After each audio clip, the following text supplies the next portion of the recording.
Man, Shea Weber is looking good with the Habs. Did you see that goal he got? PK Subban would have had 2 goals. Oh, give me a break. Okay, sure, here you go. Dude, no one under 25 is gonna get that joke. PK Subban would have got the joke. Hi, everyone. Oh! Austin Matthews! Moto! Wondertree!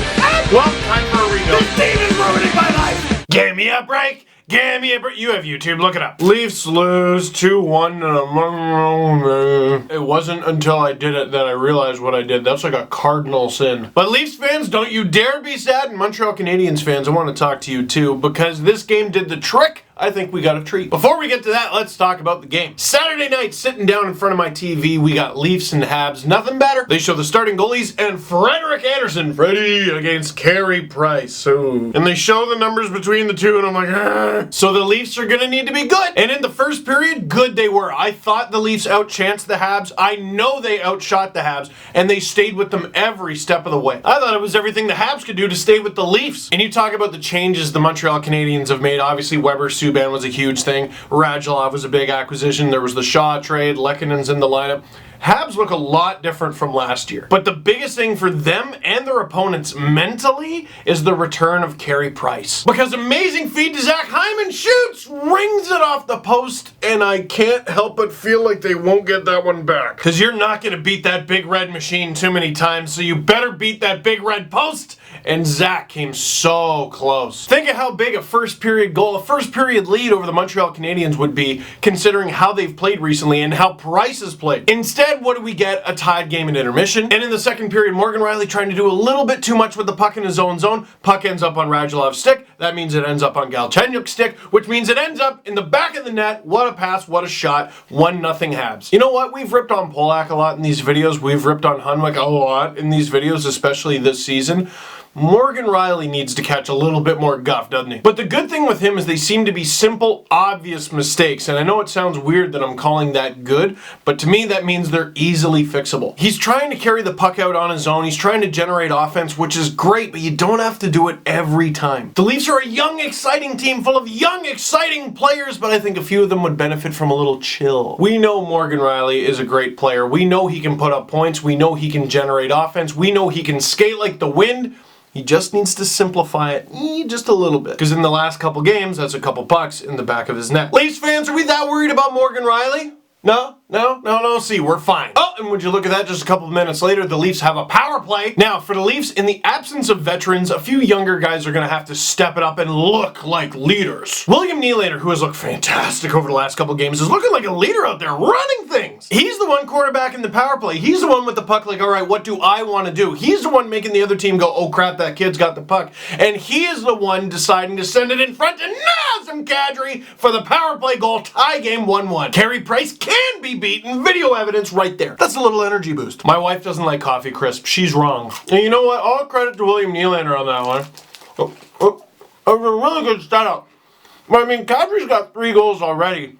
And for a guy who's had a few slow starts in recent years, that's pretty welcome. And so the Leafs, it's stuck in my teeth a little bit, head to the intermission 1-1. Because you don't take penalties against the Leafs. That's right, make them pay. And in the third period, the Leafs take penalties against the Habs. Why? How come? If it's a 5-on-4, well, at least there's still 9 players on the ice, not including the goalie. There's not that much room out there. A 4-on-3 power play against Montreal is like the worst case scenario this season, I think. Actually, that's stupid. It's probably a 5-on-3, but Shea Weber has one of the hardest standing slap shots in the league, if not the hardest. Which is why I held my breath when he took a bomb and Frederik Andersen just snagged it with his glove. Because you know on the outside he was like, whoo, all right.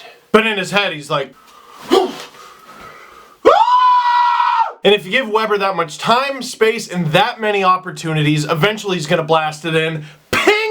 Off the bar, perfect shot. 2-1 Habs lead. And then again, the difference in the mentality of the Montreal Canadiens opponents this season.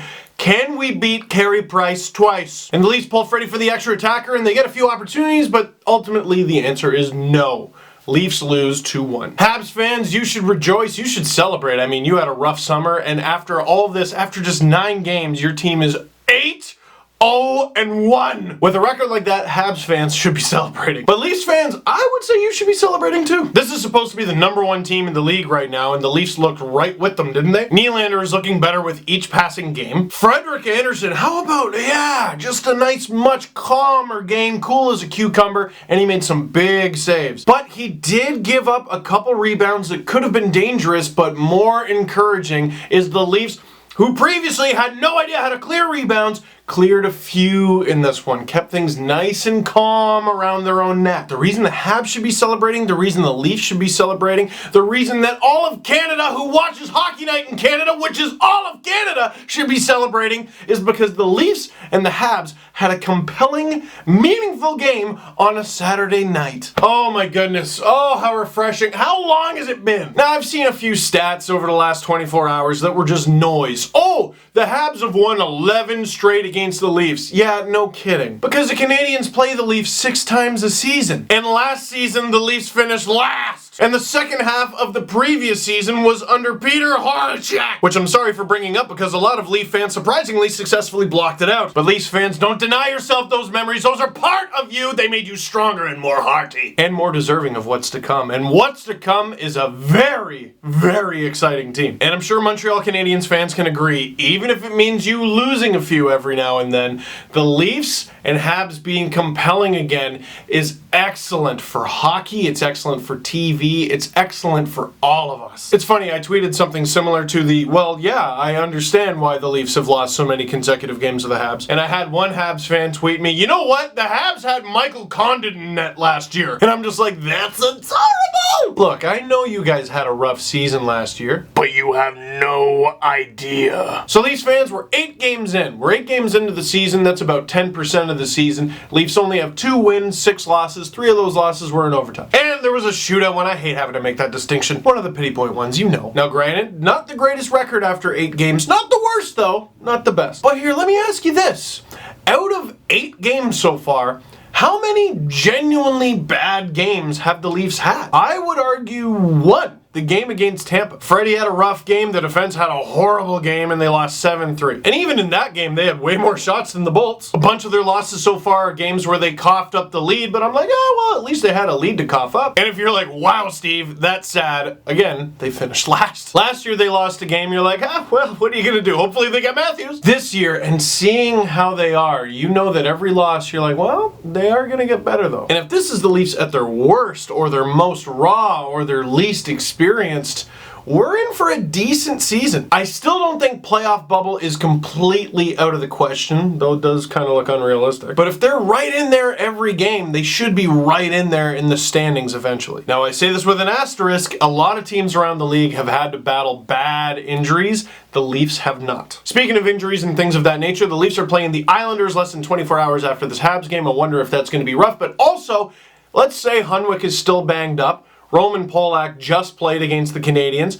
Why not let Frankie Corrado get in this one? Mike, do it, dude. Unless he has some crazy skateboarding, hi, I'm Frankie Corrado, and this is jackass injury that we don't know about. Put him in! So that is it for this one. Thank you very much for watching. Click like if you like this video. Click subscribe if you really liked it. Tell all your friends, and optimism. Oh, and Habs fans, if you are still here, Oilers fans, if you're here for, I'm not really sure what reason, I did a video about both of your teams. It was on Sportsnet, on Hockey Central. I will put a clicky thing so you can watch that video here. Oh, and last thing, this is my 10th season making LFR videos, so I've decided to make some LFR merch. Go to teespring.com/LFR10. We got t-shirts, long sleeve shirts, crew necks, hoodies, bunch of different colors. We got mugs, stickers, all kinds of stuff. Please go there, teespring.com/LFR10, and get you some fancy things for yourself. Why don't you?